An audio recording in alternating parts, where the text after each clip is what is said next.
Natin partner ang sa pantahan ng isang retiradong opisyal ng Philippine Army kaugnay po sa paksang iyan.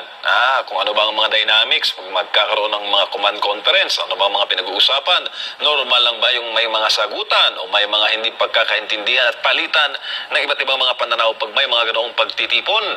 Kasama natin sa ating Zoom si Colonel Segundo Metran, retired po ito ng Philippine Army. Colonel, good evening, si Advance MJ. Kamusta kayo, sir? Okay naman sir. Magandang gabi sa inyong lahat. Napi salute, sir. Kamusta na po kayo at ano pong mga pinagkakabalhan ninyo at napapanood po namin inyong mga vlog?